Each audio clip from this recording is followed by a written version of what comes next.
What's up? Fit by Fenton here, and welcome to my channel where I help you better understand your body through the lens of sports medicine. If you're experiencing knee pain from running or working out or even just in general, then stick around. This video's for you.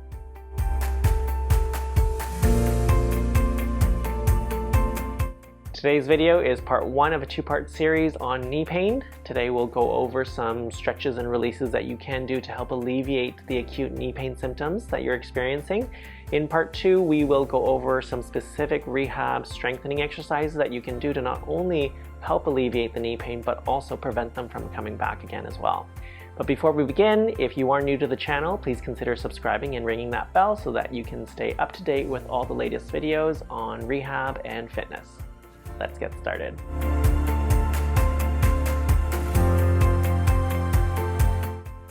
Starting with the prone quad kicks, you want to lie face down with your fingers interlaced underneath your forehead so that we're in a neutral neck position here.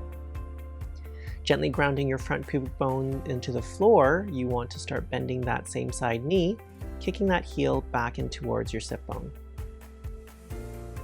What you want to do is you want to remain relaxed here on top of that ball. So if we take note of our ankle, if we find ourselves over flexing it, we can potentially create a lot more tension, which doesn't allow us to fully relax and release into the ball.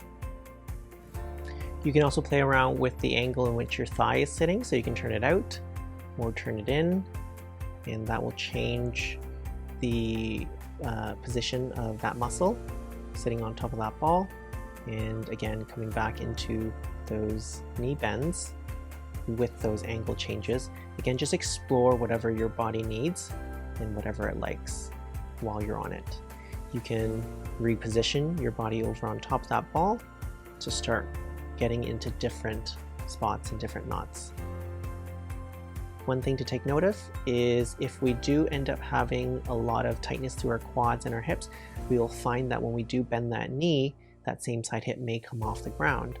So what you want to do is just gently think about that same side hip grounding into the floor to prevent it from lifting off.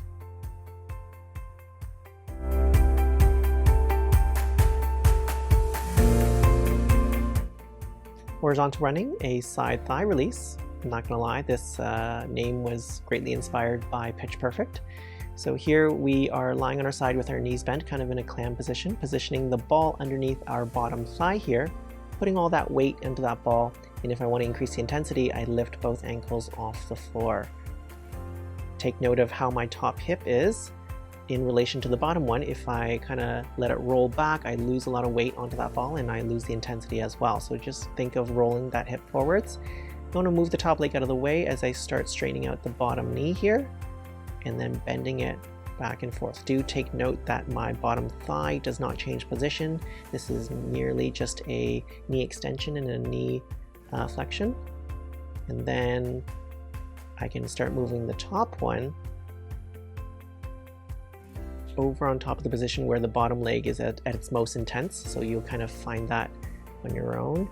And then the most intense one is where both legs are moving together and bending both knees at the same time. The lacrosse ball can be quite intense for this specific exercise, so you are more than welcome to use a tennis ball, which is a lot softer.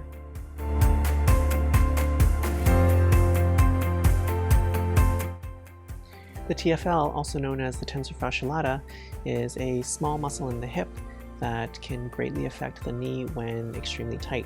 So here we're going to find it and locate it by placing our thumb into the front of our hip bone, and then our middle finger is going to find our greater trochanter. The greater trochanter is a bone that's part of our thigh bone, the femur, and if you were to kind of internally rotate the thigh, you would feel this bone kind of jut out at the side of your hip, and if you were to externally rotate it, it would disappear back into your body. So you can find that by turning the thigh bone in and out, and you'll feel this bone going in and out as well. That's your greater trochanter. In between those 2 points, we're going to take our index finger and think of the constellation Orion's belt, 3 dots right across. The index finger goes right in between in the middle, and that's going to be the position where we place that ball to get into that TFL. So once we have that there, we're going to turn onto our side again, coming back into the clam position and lie on that ball. You'll know when you get into that spot because it'll be pretty invasive and very different from the other releases that we've been doing up until this point. And when you're here, you can think about repositioning slightly, just kind of rolling that pelvis back and forth again, just to see where the intensity lies.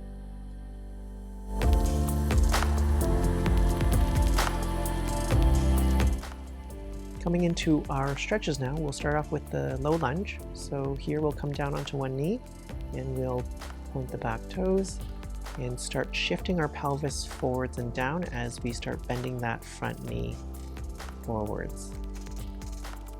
The stretch should be nice and deep into that opened hip and also that quad of that back leg. To increase the intensity, you can also gently think about straightening out your back leg as you kick that back foot back into the floor. With the high lunge, you want to make sure that your pelvis is squared up. We'll tuck the tailbone under here and engage your core, and then straightening out that back leg as we start bending that front knee to have the pelvis sink down. Again, the stretch should be into our back hip and quad as we keep these concepts in play. Last week's video, we went over some pelvic tilting and how to do that. So if you missed it, you can always check out that video and I'll put the link down below in the description. Now, what to look out for is to not hyperextend through your lower back, your lumbar, as you start sinking that pelvis down. So you want to make sure that that core is engaged, tailbone is tucked, back leg straight as we start sinking the pelvis down, so that this is not a lower back extension.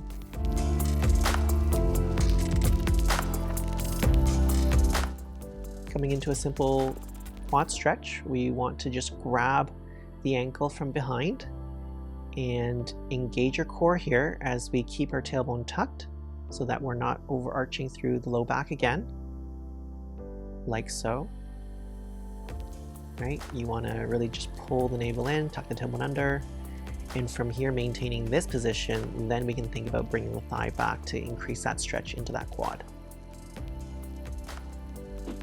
If balancing isn't your favorite thing, we can do this in a side lying position.